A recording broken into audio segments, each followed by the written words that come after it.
untuk memimpin baca doa. Silakan, Zelita. Sebelum memulai pelajaran kita hari ini, alangkah baiknya kita mulai berdoa menurut kepercayaan dan agama masing-masing. Berdoa dimulai.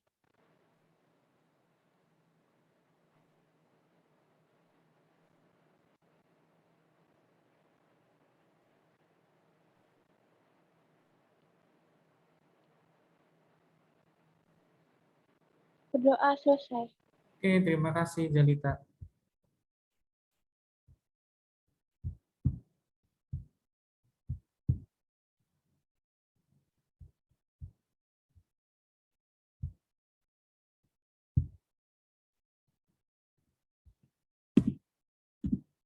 Oke, untuk materi IPA pagi ini yang akan Bapak sampaikan judulnya Gaya dan Hukum Newton.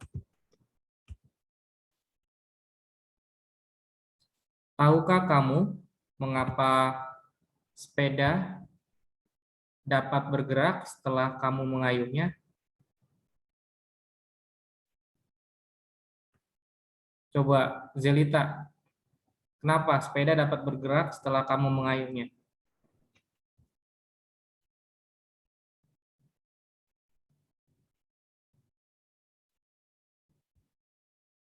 Oke, coba yang lain. Petrus, mengapa Petrus? Mengayuh itu menggoes. Kenapa dapat bergerak?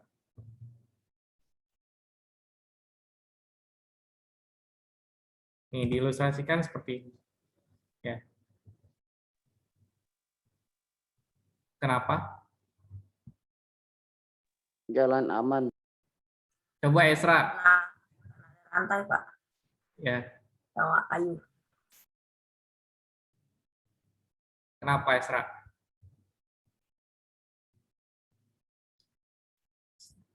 Sepeda dapat bergerak setelah kamu mengayuhnya, kenapa? Kan kalau tidak kamu goes, tidak kamu kayu, sepeda itu akan tetap diam kan? Gak mungkin bergerak kan? Ya itu kenapa?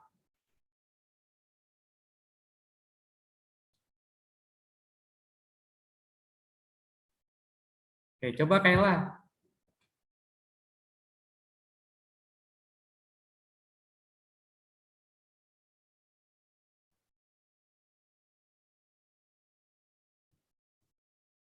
Nggak tahu juga. Cecil, coba Cecil. Kenapa? Karena ujung dalam pedal dibuat menyatu dengan sepeda, maka pedal akan berputar. Ya lebih tepatnya karena adanya gaya dorong dari kamu ya. Kan kamu menggoes sehingga roda itu berputar sehingga sepedanya dapat bergerak. Nih. Kemudian apa yang terjadi apabila kita berada di dalam mobil kemudian tiba-tiba direm mendadak? Apa yang terjadi, Cecil?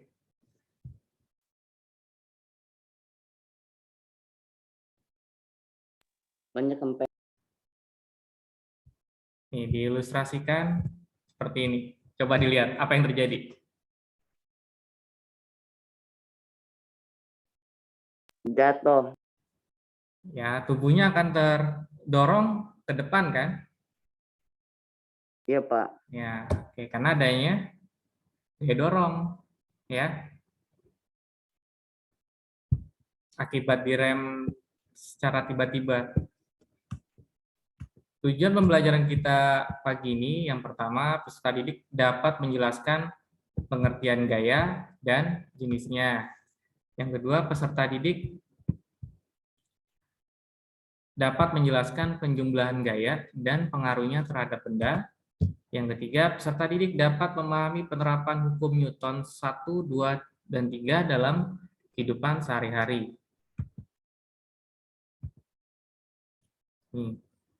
Pokoknya ini ada dua orang anak melakukan dua buah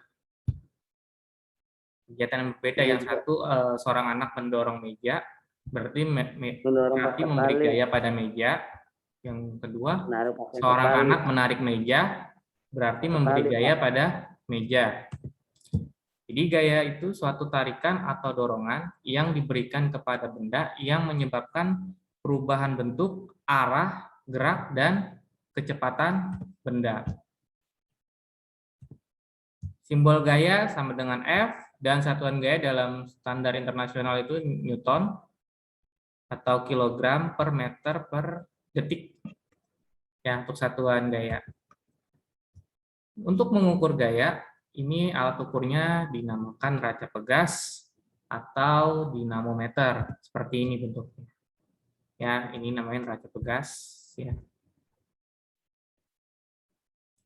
Ini satuannya gram. Yang sebelah kanan ini satuannya Newton ya. Nanti bendanya ditaruh di bawahnya sini. Nanti bisa hitung berapa besar jumlah gaya dan beratnya. Oke. Pengaruh gaya terhadap gerak benda. Yang pertama, menyebabkan perubahan kecepatan gerak benda. Seperti ini ya. Semakin terus kamu kayu, maka kamu akan mengendarai sepedanya semakin cepat kan? Yang kedua, menyebabkan benda diam menjadi bergerak dan sebaliknya. Seperti ini ya. Kalau tidak direm mendadak, maka si penumpang ini akan tetap diam, akan tetap duduk di kursinya. Tapi karena adanya rem mendadak, maka tubuhnya akan terdorong ke depan. Ya. Kemudian mengubah gerak suatu benda. Nih, contohnya diilustrasikan seperti pemain sepak bola nih, kan dia menendang bola, itu nanti arahnya itu ke kiri. berubah kan, ya. Kemudian mengubah bentuk benda.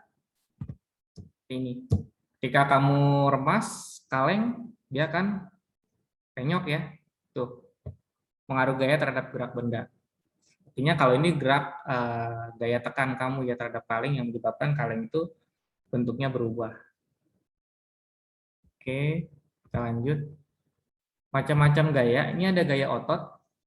Gaya otot itu gaya oleh otot tubuh kita bisa mendorong dan menarik. Kemudian gaya magnet diakibatkan oleh magnet dan pada benda-benda yang terbuat dari besi. Kemudian gaya gravitasi bumi, gaya tarik bumi terhadap benda di permukaan bumi. Kemudian gaya mesin, gaya dari hasil kerja mesin. Kemudian gaya listrik, gaya yang dihasilkan muatan listrik. Kemudian gaya pegas, gaya dari kerja benda elastis. Dan penjumlahan gaya. Ini apabila dua buah gaya sejajar dan searah, misalkan ini 3 Newton ke kanan, kemudian 5 Newton ke kanan, berarti nanti R itu resultan. Berarti sama dengan 3N ditambah 5N sama dengan 8 Newton ya. Kemudian gaya sejajar dan berlawanan arah. Kalau misalkan dia arahnya ke kanan, berarti dia positif. Kalau arahnya ke kiri berarti dia negatif. Jadi resultannya sama dengan 3N dikurang 6N. Berarti sama dengan minus 3N ke kiri ya. Oke. Ini nanti tugas kamu ya dikerjakan ya. Ini ada 3 orang anak mendorong lemari secara bersamaan dengan masing-masing gaya. 250 Newton, 300 Newton, 200 Newton. Berapakah resultan gaya ketiga anak tersebut? Dan nomor 2, sebuah mobil mogok didorong oleh 2 anak yang masing-masing memiliki gaya 350 Newton dan 300 N. Jika gaya gesekan antara ban mobil dengan jan aspal 100 Newton, maka berapakah resultan gaya bekerja? Kalau yang nomor 2 ini, yang pertama kan dia searah, berarti nanti kamu tinggal jumlah nih. Ya kan, 350 tambah 300, kemudian karena ada gaya gesek itu gaya yang berlawanan. Berarti nanti kamu tinggal kurangi 100, ya. Kamu kerjakannya nanti ini. Kemudian yang sekarang hukum pertama Newton. Jika resultan gaya yang bekerja pada benda sama dengan 0, maka benda akan tetap diam atau terus bergerak dengan kelajuan tetap kecuali jika ada gaya luar yang memaksa benda tersebut mengubah keadaannya. Hukum Newton 1 itu jumlah gaya yang bekerja, ini dibacanya jumlah gaya yang bekerja ini sama dengan 0 ya. Ya, seperti ini contoh penerapan hukum pertama Newton ya. Jadi kalau tidak ada gaya luar yang mempengaruhi benda tersebut akan tetap diam ya. Kemudian perhatikan ilustrasi berikut. Ini gambar pertama yang mendorong mobil 1 orang. Untuk gambar kedua yang mendorong mobil ini 3 orang. Manakah yang berjalan lebih cepat? Petrus yang mana? Nomor 2. Nomor 2. Bapak, Ya. Karena Bapak dia mendorong jumlah gayanya dia lebih besar ya. Jadi dalam hukum kedua Newton, percepatan yang ditimbulkan oleh gaya yang bekerja pada benda berbanding lurus dengan besarnya gaya dan berbanding terbalik dengan massa benda. Makin besar gaya yang diberikan pada benda, maka percepatannya semakin besar. Dengan gaya yang sama diberikan pada benda dengan beban berbeda, makin besar massa benda, maka semakin kecil percepatannya. Hukum kedua Newton ini jumlah gaya yang bekerja sama dengan M dikali A, dengan M ini massa, A ini percepatan ya.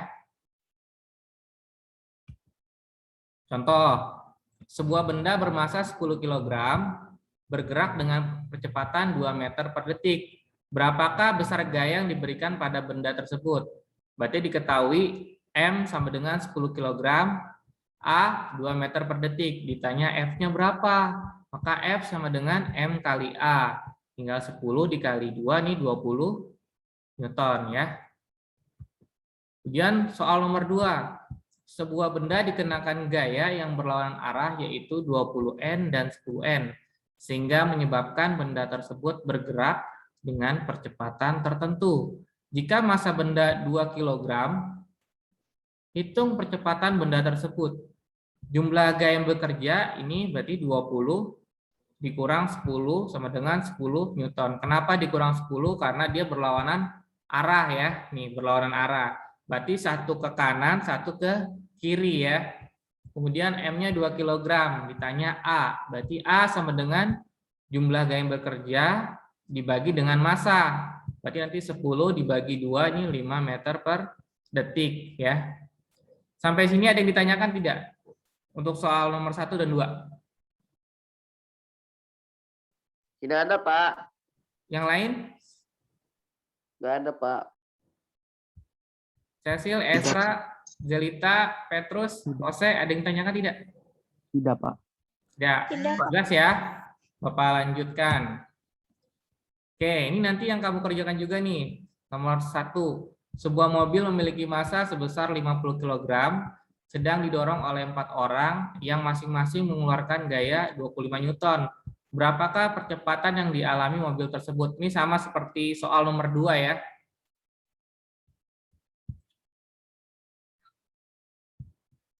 Nanti kamu cari A-nya, berarti kan nanti F per M ya. Didorong 4 orang masing-masing 25 Newton. Berarti kalau ada 4 orang berarti gayanya berapa ya? Kemudian yang nomor 2, sebuah benda dikenakan gaya seperti pada gambar di atas dan bergerak dengan mengalami percepatan 1 meter per detik. Berapakah massa benda tersebut? Nih, kamu perhatikan kalau misalkan nih arahnya searah, berarti ini dijumlah ya. Ini dijumlah.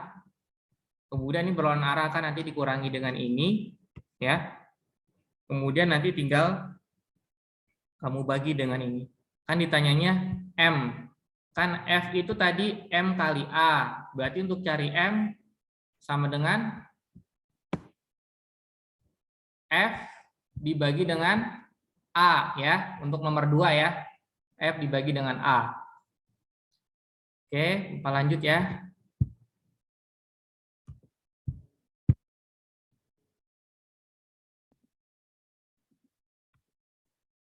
Tentang hukum ketiga Newton. Nih ya. Ini contohnya pedayung ya. Perahu, mendayung, Ya. mendayung. Dia mendayung atau mengayuh dayungnya itu ke belakang. Nih, mengapa perahu bisa maju ke depan padahal orang tersebut mendayung ke belakang? Ini karena ketika seseorang mendayung perahu, pada waktu mengayunkan dayung, pedayung mendorong air ke belakang, ini sebagai gaya aksi. Sebagai gaya reaksi, air memberikan gaya pada dayung ke depan sehingga perahu bergerak ke depan. Ya. Dalam hukum ketiga Newton, ketika benda memberikan gaya aksi kepada benda kedua, maka benda tersebut memberikan gaya reaksi sama besar terhadap benda ke satu, tetapi arahnya berlawanan. Dalam hukum ketiga Newton, ini gaya aksi sama dengan minus gaya reaksi, artinya berlawanan ya. Contoh lainnya seperti ini. Ketika kamu bermain sepatu roda, terus tangan kamu tempelkan ke tembok, maka tubuhmu akan bergerak ke belakang ya. Seperti ini nih, tubuh memberikan gaya aksi, sedangkan tembok ini memberikan reaksinya, maka akan bergerak ke belakang. Oke. Oke, sekian materi yang Bapak sampaikan pagi ini. Silakan apabila ada yang mau ditanyakan.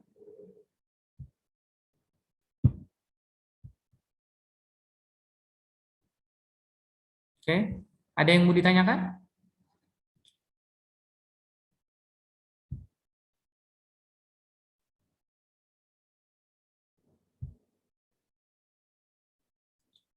Tidak, Silakan. Pak. Kayla, Cecil, Roma Angelin, ada yang mau ditanyakan? Petrus? Tidak, Pak. Nggak ada, Pak. Ya. Sudah cukup jelas ya?